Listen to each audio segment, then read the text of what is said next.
nze ndowooza nti baba balemereddwa ekitundu kwaba olomererwa. Yes. What have you contributed? If you cannot contribute to something, ngolama ntuswa chiteka mu manyi go toswa contributing amu ogenda kuddayo kivumirire, you know, and that is why for us we are an all encompassing, you know, community. Otegera kubanga tumanyi nti buli omu asobola to contributing ako ate naffe abakulembeze babwe tusobola bawa that what contribution. Tulekirenga awo okugamba nti no community eri yakozewe kyebawa bweru inakola bote boba toyize nasomera mbudo nakitegeera. There are things you have to learn to become a Budonian. Yes. Nero kweyisanga munnabudo okitegeera. So bwe bikulema n'ofuluma ne bakutema bakutema nga bakutema biba bikulemye okitegeera kati ne bagivuma batemye. It is just a system throws you out okitegeera. So when the system throws you out tovuma system goba togisobodde start another system gy'onoosobola. There are those systems zosobola kubanga abantu bwe babagobanga ebuto tebakomanga okusoma era bagenda wala ne bakwati ne basoma ate omuntu jagenze tolooza ntino taalandireyo asobola okulandirayo okitegeera ngeri system ya mulema niye walala ne kwaki ne sobola okubeera nayo. So let us stop having mindsets zonzita mindsets ezitanowoozaako A, B, C, D to Z. Nabeera nga akomye ku A yokante alphabet ina only one letter. The alphabet is big, you know. America is big, every system is big, and if you haven't learned it, that is why otandika okuvumirira ekyo. Nze mikwane ejange jagala okujja mu America babuuze mbagambirawo ojja kukimachi. And omuntu nanyiga nga momo ate gwe gy'oli ne magamba yeah because I don't want you nga tumanyi nti no mikwane ejange they are land people ekitegeera. I don't want to see my fellow judge people nga a judge as a gala kuwa judge okitegeera. I don't want to see a land friend alina law firm n'agirekayo atajja akolebwa ati mugamba nedda leka tuzimbe law firm eyekole ki eterere. And unless azze nga ajidedanga government yemuwadde scholarship yemuwadde wokusula wokubeera. Yes, to me that is additional value. Tuleke just okugamba nti everybody tumukwaki tumuferinga. We need to ferry people for a purpose, you know. Ate era naffe tubajjeyo okitegeera tuleme kubeera nti no ate bajja bannaffe tubasekerera nti oyo yali yeepanka mwana wa minisita kati ali luddawa. We have those people nabo with such hearts in the communities. Naye tubagamba nti no tosekerera muno zimba muno because community webanga yezimbye yonna you have good things to talk about. Ekitutawaanya ffenna butezimba okitegeera ate era naffe abalina notasobola kugambako muno methods ezokola ki ezokuimprovinga nga goliwo kumugamba be basookawo be bakola bwe bati and then you end up nga banno balese mabega golooza nti no kiki oliawo wetukubirako akasimu ka UBCA hey sponsor us fundraise us ng'ogamba tinamwe munkubira nnyo but initially when you had nothing wakonkona when you are looking for things to build you wabuuza ekitegeera. And now that you have attained ye problem ya generation etuddirira when they go through the doors ne batuuka gye balaga tebajjukira eyo generation ekintu ekyo nze nkigamba nnyo nti no abaana baffe tubayigiriza giving up back. Naffe kenyini tujigirize generation yetu zituddako ezo ez'emabega ez'abaana baffe n'emikwano gyaffe to give back to be involved okitegeera kubanga America balaba bano when something happens to them they just send each other emails. Ogenda okulanga bali ku Times Square batudde bakola ki demonstrating. Yes, I see that. You know ogenda okulanga batuuse Molago bali awo wabweru raba White House nkoti wali abakonkonye just that communication. You know we should involve ourselves like that kugamba tulina abantu bya tech balina okubanga bali mu Ugandan community wano okutubuildinga in the tech world tutukeko amasago si kugamba abo tetumanyi bye tukola. You won't know because you are not also involved. Nantebe kyendowoozaako ekyo kyenjagala otongere omututangaza. Abantu bano abava wano ne badda ewaffe ne bavumirya abali mu America ne bavumirya abali Canada kati gw'otambudde mu nsi zonna. Ogenda batunuulira nga tebamazeeyo myaka mingi. Ogenda batunuulira nga tebalina bye bakoze mu community tebaliimu. Kati abamu ng'abamu be tuyina nti oli agamba lenti yava nga bamubanja emyaka. Olina gamba yajja nanewalako emitwalo ebyo. Olina gamba yali newalako omutwalo gumu. Naye nga yali e Uganda yavumirira. Ne because of America wano they always keep quiet by the way. Siraba nnyo muntu avayo najja n'ayanukirwa basirika. But so njagala bantu like oyongere kwanga banji they are lot. Tukola bukozi bintu bizimba. Kati kangweko lwaki twanukula. Oyina kukola actions speak louder than words. Kati fo okudda ku mitimbagano. Ntino twogere lwaki mwatuvumye nganki mutugamba nti community that's time wasting. TW nze njita TW. Why am I wasting my time okuddamu omuntu oyo? Tebagenda twawula. Bagenda kunjawula batya n'oyo omuntu. Yagala nti waliyo kigenda maaso oli najja naga batugamba banange batugamba tetugenda mu Boston. Nga Uganda nga yakajja nagamba ngamba tugenda wa e Boston. Naye munange nze nazze mu Boston nga Boston enyambye okitegeera nga nazze mu Boston ngembereddewo wede 2 years so banji nya abazze muno banji ate nga bali okay now right now they are working naye nga abazzeeyo bo babagambye do not dare ayo simanyi waliyo simanyi amasabo there's a certain TikTok jinagenda kokolumu ndinga mukwano gangampise to wish them a happy birthday naga batugamba waliyo amasabo you know nomugamba what the hell are you talking about? Okitegeera temuogera bintu just because owulira. Okitegeera verify, find out. Okitegeera take your time. Ebintu byonna biri ku Google.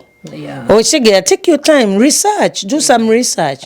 Okitegeera oleetedde ekifaananyi ogambe kiki n'ekifaananyi. And this is what people are doing.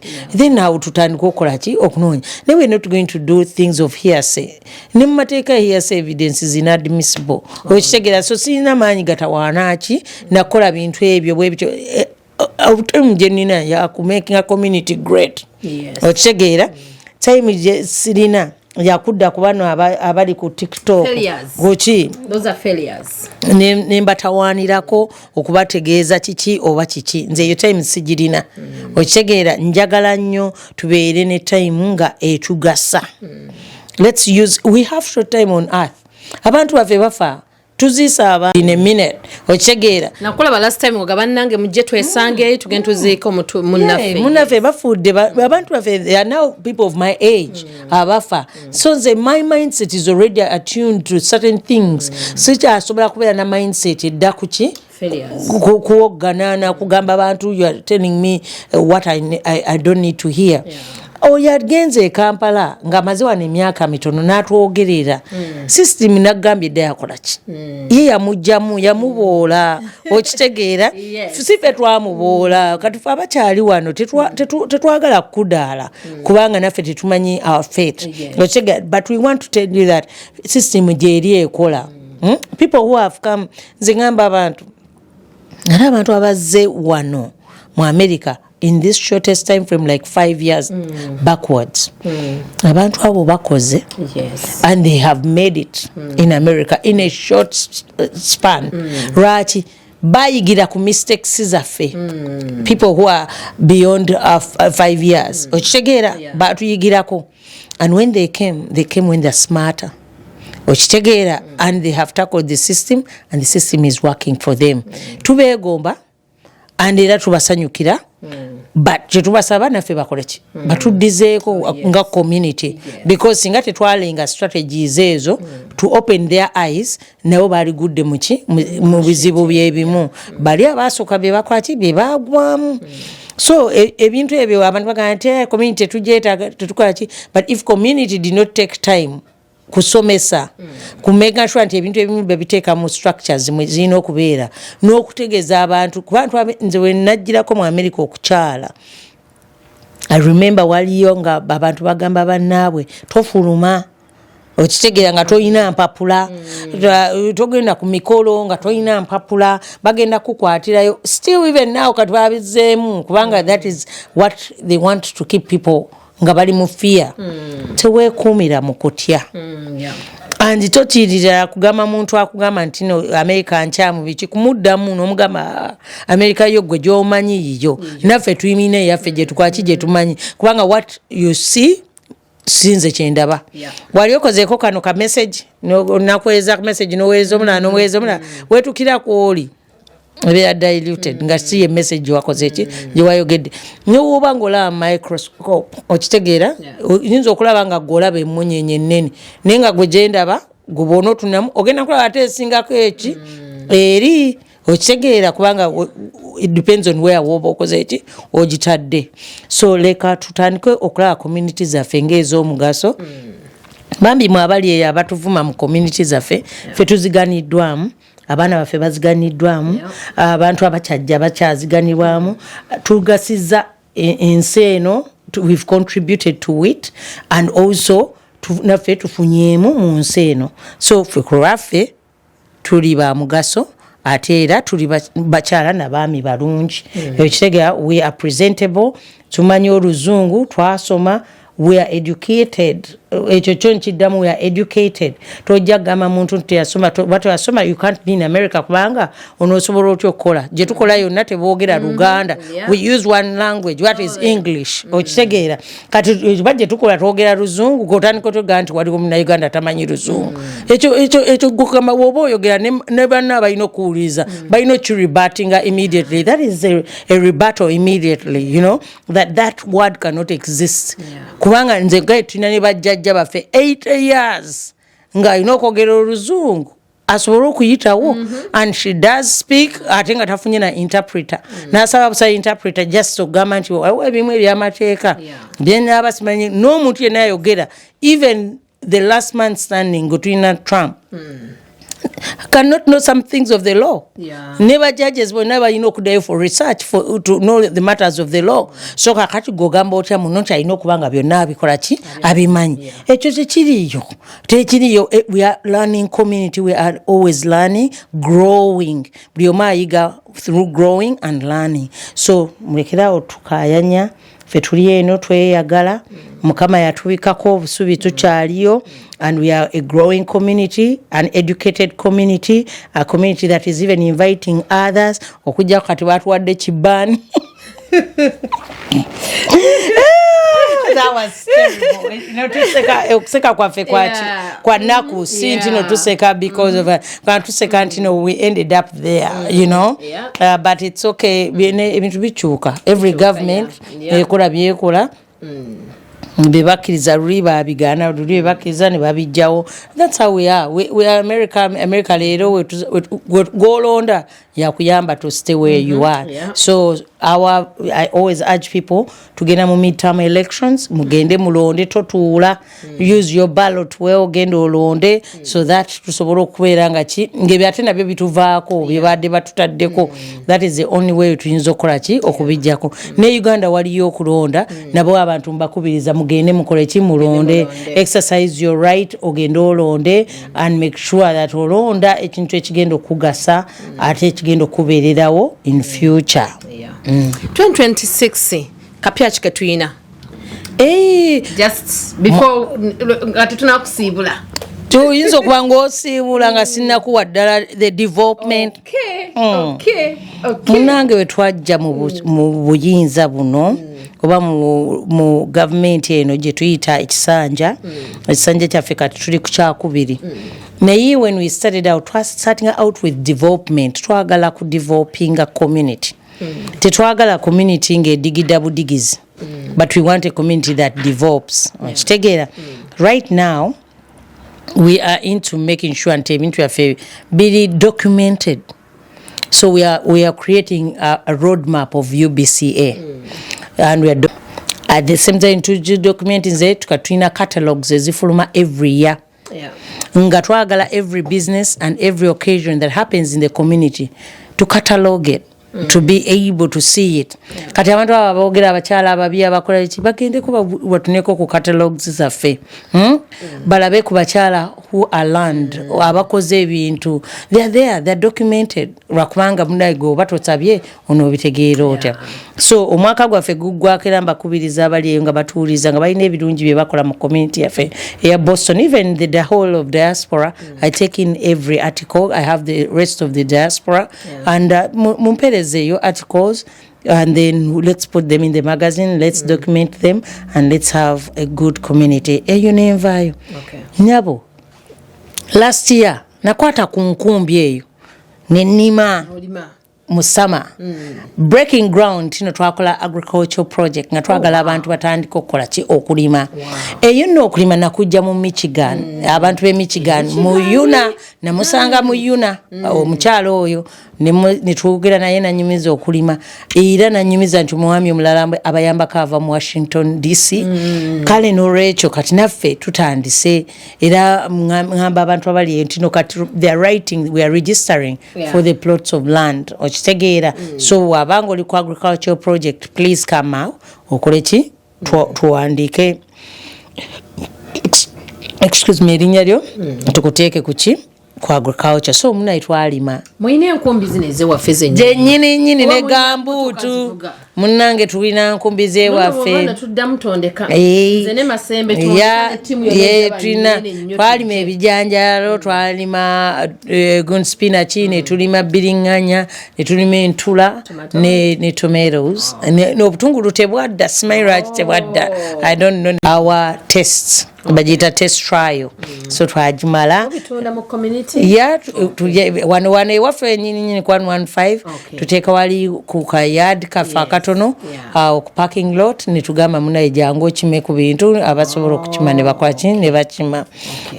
Omukyala yatuyigiriza bamuyita Kansas Margaret yatutwala. Nino omukyala omulala bamuyita Henrietta. She's a Kenyan. Bamwongera more land. So natusaba tugende tukole ki tukwate more land eyo gye bamuwa. So we are yet to respond to her according to the need. Abantu bameka baze ne basaba abalime. Eyo gye twavaayo mu kulima. Jukira nti nno twosaba kufuna ettaka lyaffe. So ettaka lyaffe it's a long term project. Siege project ntono twagiteeka ku 10-year period twakatambuzaako emyaka 2.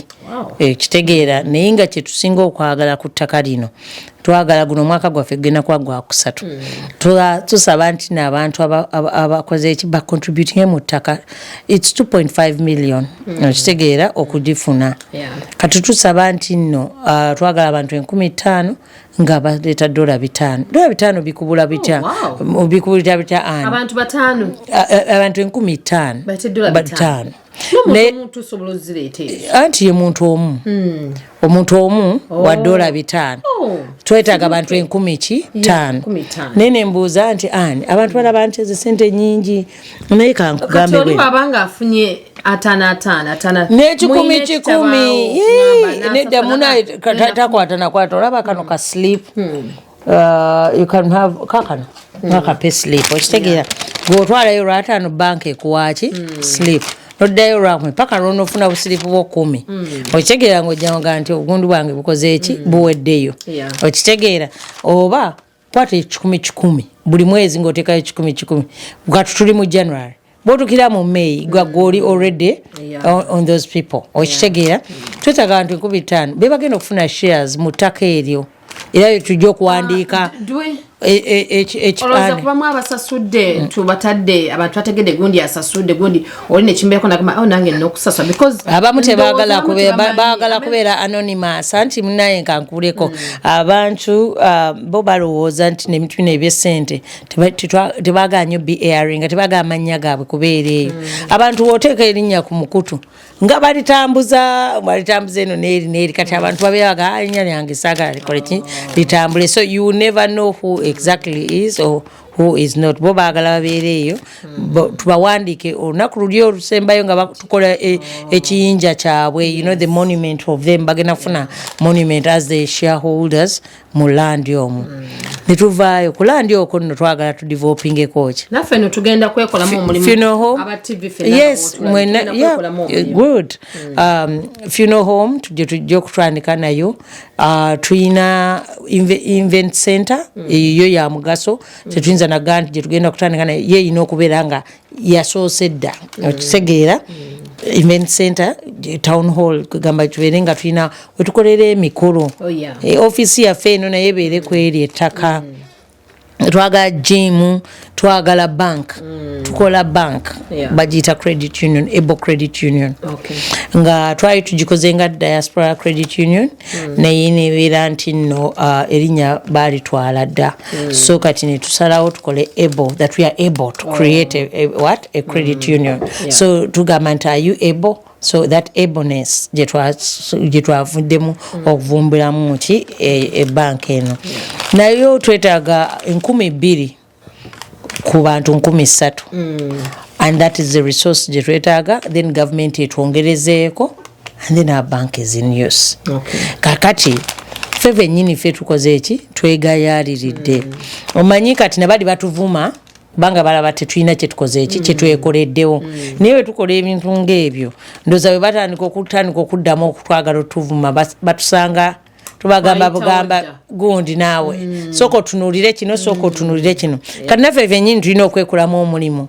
ogamba nga tubalaga bulazi bikolwa nagamba edda twebikolwa bijjawo nnyo ebigambo bw'obanga oyagalanga okukyusa ekintu teekangawo kikolwa kijja kujjawo nnyo ekigambo ky'omuntu kyaba akola ki ateekawo so tulina able credit union tulina ettaka ate tulina agricultural project so ebyo bye tukyatambuza with our sports ne events zaffe 3 oba 4 mu mwaka it depends mwaka ki guno mwaka tulina buli every 2 years tukola fundraising eyeyo ettaka so guno omwaka tulina fundraising ejja kubeerayo mu October ku independence time frame naye tutandika omwaka tugenda kubeerayo mu January ne leadership meeting at the end of the January but naba leaders mu community tubayita era winter drive yaffe ku February ne tubeerayo n'okusomesa okitegeera which is the education day tunyumya bya education na kusoma and everything mu March ne tujja ne women international women's day ebeerayo 8th of March leero egenda kubeera dda ku lunaku lwennyini 8th of March because it's a Sunday it belongs on that day so and then ne tugenda mu April no tuyiga buyizi bintu bya UBC if it's not an election year April ne August tubeeramu kuyiga misomo gya UBC constitution kiki kye tulina okukyusaamu kiki kye tukoze obubi policies kyezikola zirwe zitakola that is in August job descriptions byonna tubiyigira mu April ne August webanga si election years then tugenda mu May waliyo Mother's Day na gino abantu abalala balina organizations za tribes you know Banyankole Baganda Bateso everybody who has that in May to supporting in June tubeera ne Father's Day ne tubeera ne family gathering family day no aba St Peters ne Mchala Chimera yagitwala into consideration na championinga ira ebera big ebera almost ku Father's Day ebwebera ffe tuteekamu kapiira kugenda kola ki kukolayo nnyama choma ne tubeera nga tukola ki tunyumirwa so ne tudda mu July tu supporting a summer splash kubanga ebeera for the community radio Uganda gyebeera nayo we try in the summer to support Buganda Bumu Gwanga Muje Radio Uganda other communities eziba zikoze eki zitaddewo emikolo gyayo then we move kulaba buli mukolo obeerako ne team yo yonna president ayinenda balusi ne batoli obuwalinga ogenze Canada yes era abantu balina gye bajja ne bakola ki ne representing so kintu kikulu nnyo njagala nnyo kubanga ekyo wemanga nga mugitanze nze kaafande nga nze kagwe mulate mumanya nti nina team I work with a big team so I want always to show my other people who I work with nembakola ki nembalaga so in August nkugamba it's election time at the end of August every 3 years era omuntu yenna abayagala okwesimbawo nkuyita in 2028 mu August eyo election time making sure mu July oyina ebintu byo nga omaze obite kyogamba no ne boss wange ayinza okwesimbawo. Ne boss wa ayinza okwesimbawo buli omu ayagala okwesimbawo 2028 mu August. Then tubeerayo n'okulonda naye tu supporting a NUP ebeera ne convention at the same time United okugwa mu end of August oba nejja ku beginning of September. So nayo tugi supporting because yuna etubeereddewo ne Ugandan Embassy be bantu abamu abatuyambako ku office eno okugitambuza mu bintu byonna. So tubeebaza aba ne Uganda Embassy okutukolera okutuyamba with other organizations. Tulina omukyala Jordana Healthcare atuyamba nnyo, tulina mukyala Kasujja American Real Estate, tulina Hands On Community Care, tulina NASA Infosec Village, tulina abantu abo abagenda ne baleetaako ku ssente nga ziwerako bagambe nti nomunaye community eno tukoze eki tugiyambye. So abantu abo tubeebaza nga tebasponsorinze just events name during normal time nayitawo nagaa nze ku cheeke yange nsazeewo mbakole kimbabagireko.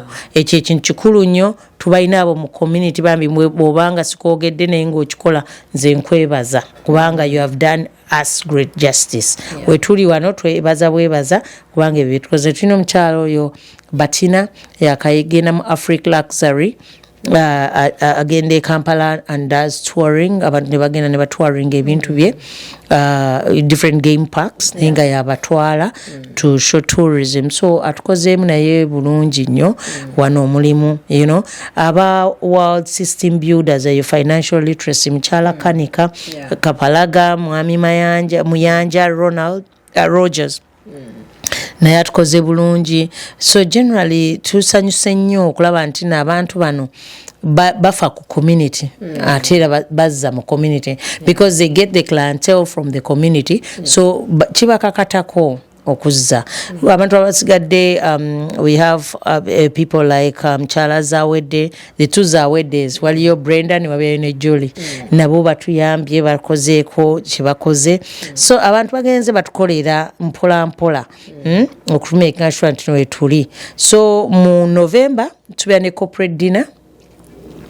October najogeddeko that it's fundraising and independence, but November tubeera ne corporate dinner ne veterans, and then December ne supporting a Joe Malaika ku weekend esooka, and then abasoga mpango nabo bazze ate era abasoga balina event yaabwe mu May. So tulina bagenda mu state ezenjawulo but balina event wano leero mu state yaffe mu May. So tujja kuba tubawuliza on what they have to say. And then fene tujja ku award dinner and award holiday gala and dinner. So eyo nayo nebeerayo towards Christmas kubanga it's holiday tuvanya okukolera mu week to Christmas or after Christmas. Okay. Minister kalenda yaffe nungi. Era balabi baffe abalungi mwena ndowooza mutegedde era maama wonna onoobulwako woogwa n'ogamba kangende wano supporting n'ekintu kirala kyenjizemu kimu bw'oba olina ky'olina kyonna jangu okireete wano oba genda osasule oleete akantu kano mpola mpola ne bw'ofunye 3 bane mulete mu community.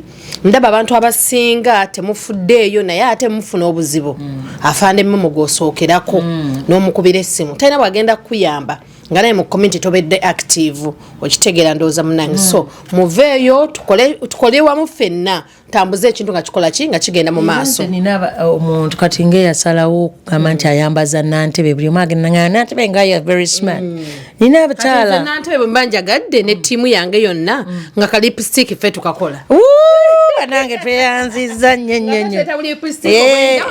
Amina ndya bitwala nze kankuweko. Awo twebazaawo ka make-up ne bateekaawo. Tweyanziza. Nina n'omwami omulala yampa amafuta mu mwaka gyange 2 bambi ng'afuba nnyo okuŋŋamba nti Nantebe yita ku gas station nkuweeyo ki amafuta. Nina maama abandeetera emmere abandeetera oluusi batya okufumba ne bagamba nti oyinza okuŋŋamba nti yakulwazizza ne bandeetera enkalu ne bakwata amabokisi g'amatooke nina abo nina abaleeta ennyama ne baleeta ne bagamba bagamba nti betukwebaza you know they don't because you're not paid okugenda abamu bakola celebration ne bakuyita naye tebakusasula ng'ogenze so at least I think that and even sometimes I pay into those events okitegeera in fact omwaka guno gwedde omwaka abantu bwe banzitiddeko ku liiso oba ne bagana abamu ne bagamba nti sisasula naye era ngenda nzimanyi nti ne sente zange ziri mu nsawo you know and I pay into these events naye era neebaza nti ate tunagenda mu kwebaza nedda nino abantu beneebaza aba 7th day muyina akantu like transport njagala tubulye ku transport y'abaana bano abaana beturegistaringa bya sports minister akyogeddeko tuteekateeka kyeri waawo oba tulinawo kiki okay sports minister mbadde nga nkola ne mulyanga mubuuza waliyo abantu abayamba abantu abatasobola kutuusa baana ku sports grounds waliyo omukyala n'abakyala abalala balina abakyala bana bataano beekolamu bambi omulimu era omukyala ono yagenze mukama gwe yajjuludde yabadde n'omwana ng'akola sports basketball naye ng'eyo ttiimu y'omukyala oyo omu nga yajja n'amusomba n'amutwala every time ku game ze okusanyusa maama we aleme kubeera ng'awulira nti noba bw'anaavaawo omwana we tajja kusobola kola ki kutuuka naye era waliyo abaana abalala nga basaba no ku buyambi nga babatwala ne Italy bagende batrepresenting effe Uganda ku basketball you know era nga beekolamu omulimu ntino maama we oli waba taliiwo nga ali ku mulimu ate oli omulala agenda okola ki okugitwala so ekyentambula tebakyeraliikirira nedda mukwano you just reach out to UBC nze nja kuconnectinga ku bamaama abo it's a very good group batono naye nga bali very instrumental baagala nnyo okuyamba abaana baabwe and they have been there for their kids era nakaba honoring emirundi 2 mu UBC during my term kubanga mmanyi nti bakoze obulungi obutagambika mu community mu kuyamba kushofaringa abaana b'abannaabwe to the games. Okay. Webaza abasembayo munanga abalala benadensinga okwagala yaffe ennungi ekwagala ennyo benadensinga okwagala okwebaza is the Seventh Day Adventist group. Aba Seventh Day bano batukozeemu omulimu winter drives 2 batuleetedde jackets winter jackets to give out to people who need era abantu ne bajja nga bambi bajja bakola ki bazikima so neebaza abantu ba Seventh Day Eberica timwebale nnyo mwebalire ddala Father Richardson Mama Senteza and the group banange mbebaza mwebale kubanga mulooza ku community balina omutima ogufaayo yes you may not be nga appearing mu community naye bafaayo abantu bwe bato tubalina bangi naye when people come out and demonstrate the love for community basana monchi engalo so nga community mbasanga ba 7th Day bambi mubebaze and then ekirala kyenjagala okugamba nti nno tufengayo ku community yaffe kubanga at the end of the day it's all we got ne community eberanga mwana wo oba azaala 2 nze nazaala 2 kati community yafuka ya 3 okitegeera kati community yange kyovulanga abantu banga wacholi devoted nnyo mu community kati tosobola kuleka mwana wo kutaayaya okitegeera ng'ogenda ku community endala n'ogipromotinga kati buli omu akutunda aba Cameroon twagenda ba Cameroon bonna nga community bonna ngo bala baba hate all of them leka kweko mama wange oyo gwe mjigirako ye paycheck ye eriko dola ya community okitegeera namusanga akikola ate bwe yayingira mu kibiina kya NUP era paycheck ye eriko NUP okitegeera so kati naffe abaju n'abachina n'abakibe twegomba abo bonna paycheck zaabwe buli mwezi basalako sente za community kale nofe ezo sente twazisangawo $5 za buli mwaka katulakidada paycheck yo tosalako sente za community nogamba nti leero nze munange community mu manje guno mwezi ngenda kubanga nsasula gwe mwezi gwange gwe nsasula community nze nino mwezi gwe nsasula UNA that is in July every July ngamba nti cheke yange inokuvaako sente za UNA nze ya UBCA ezivaako kati mu January so end of my January nino kujjako $5 zange 5 kubanga UBCA membership etandika financial yanga mayagunda calendar yanga bwetandika calendar yetandika January to December. So bwetu tetusasula mbunasasudde luli mu August nga kuddamu mu August enda ffe tusasula January to December. Okay. So olina okubeera nga gwe weekubiriza bw'oba oli wa August n'ozigenda mu August ffe tukulinda ku January kubanga omwaka guba gutandika. So omwaka gutandise membership mpya waliyo abamaze kulinga bo basasudde ekisanja kyonna ekyafande kyaliko mbeebaza abo abasasudde 15 kyabwe. You did well. 15 kituyamba.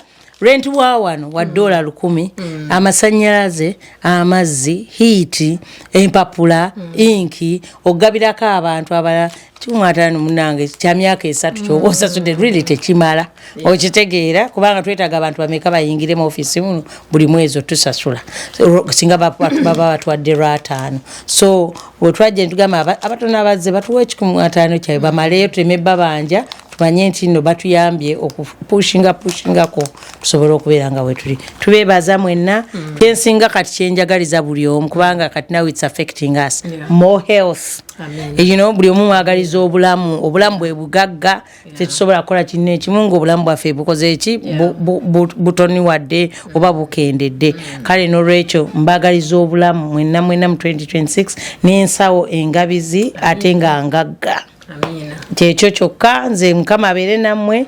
UBCA eyongere okubanyumira era mba mwina ideas mwongere zireeta ffe twongere kulaakulanya ki community yaffe. Abatuvuma be bamanyi ffe twagala kukola olaba nga community yaffe etutumuka era nga esanyusa abantu ate ng'egasa mu nsi eno. Naffe tweyanza nno tweyanzeege nga bulijjo tubeera wano ku Impact Wave TV bulungi nnyo nga tweyanza nnyo tweyanzeege tova ku mukutu gwaffe genda wali osubscribe likinge osharinge bonna bagambe afande momo leero nnako olwaleero gwe baleese tovaako. Amina mbeere bulungi Mukama abakuume and mwagale nnyo Uganda Boston community mwagale nnyo ensi yammwe mwagale nnyo community yammwe mwagale nnyo family zammwe Mukama abawe nnyo omukisa. Gwe tubadde naye ku kamera awo bamuyita Mwami Masembe tweyanza nnyo tweyanzeege ne Innocent.